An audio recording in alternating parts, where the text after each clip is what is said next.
Will I defeat it? Will this be my first wave 30 ever? I'm being anti-poggies right now like him. Oh, we pog it out of my mind.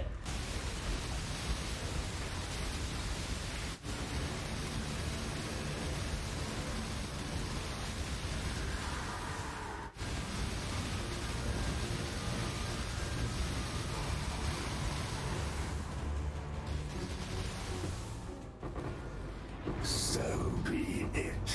Keep your precious sanity, my agent of There we go. chaos. This build's pretty good. Like it. Hey, what's up, everybody? For the hopefully final cock joke video that I make for a little bit. I don't know. I've been delving in literally to the the depths of the cock jokes. You know what? If you're playing Path of Exile, you're making content for it. If you can't beat them off, join them, you know?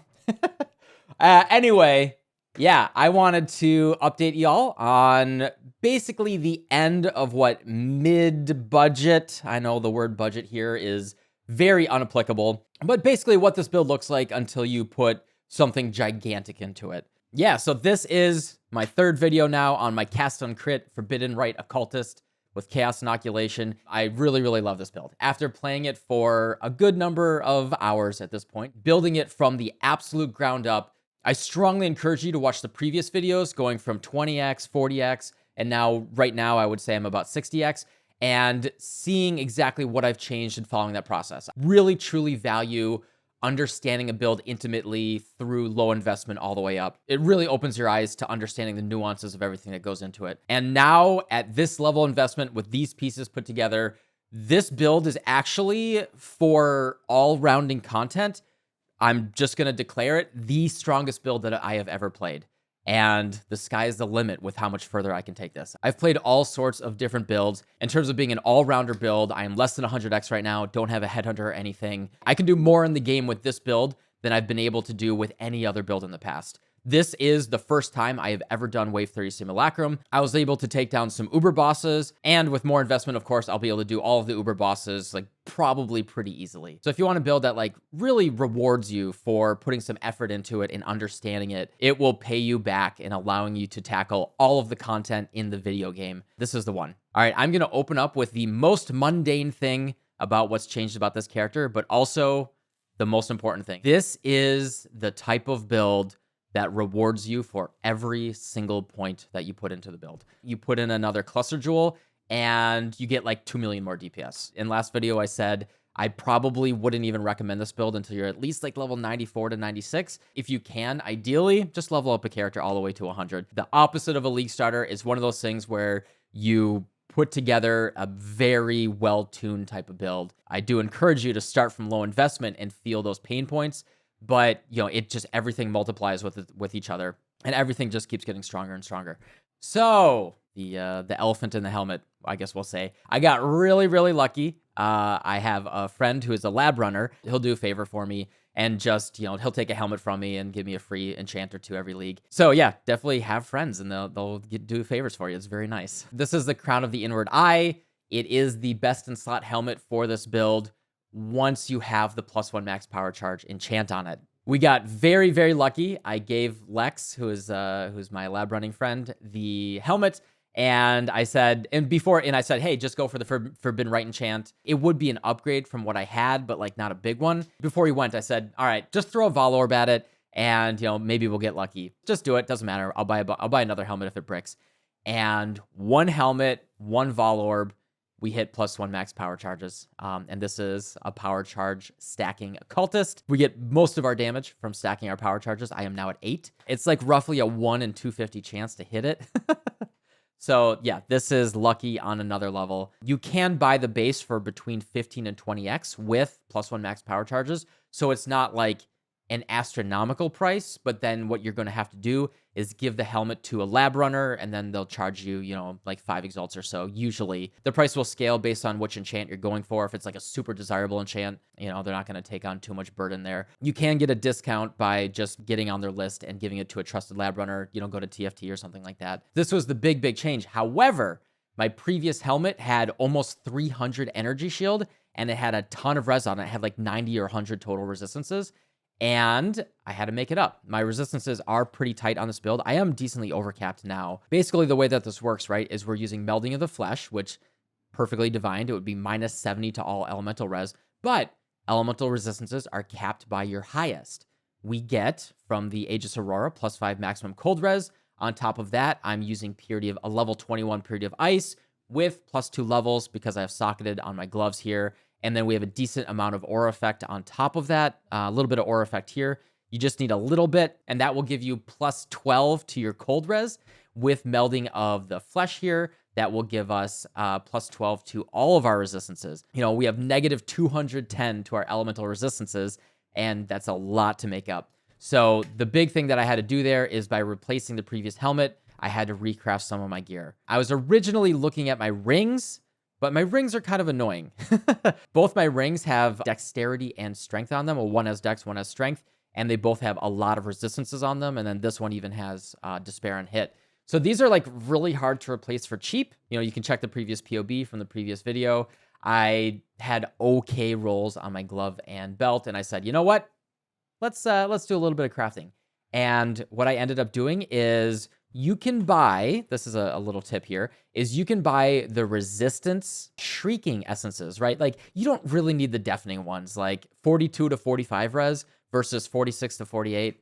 Like, you know, you don't want to pay literally triple the price, right? Like deafening is on average going to be triple the price of shrieking, you know, if the market is being rational. And just for 3 more res on your item there, generally not really worth it, right? So I was able to buy both lightning and fire res shrieking essences for less than 1 chaos each, even in bulk. So I was buying for like 17 to 18 chaos, 20 stacks of the shrieking essences here.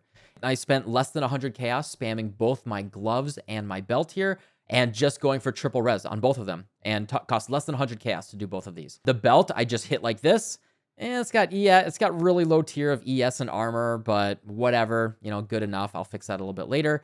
And then the gloves here had bad prefixes. I did suffixes can't be changed. I used a veiled chaos orb. First one bricked. So then I crafted suffixes can't be changed again, used a veiled chaos orb, and I got dumb lucky, and I hit perfectly rolled. Tier 1 increased energy shield on the prefix there. Then I crafted one of these conversions, which does cost a divine, which is annoying.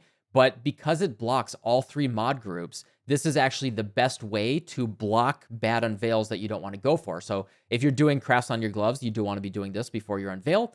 And then I unveiled plus 2 socketed AoE gems, crafted flat energy shield, and I have a, in my opinion, pretty ridiculous pair of gloves here.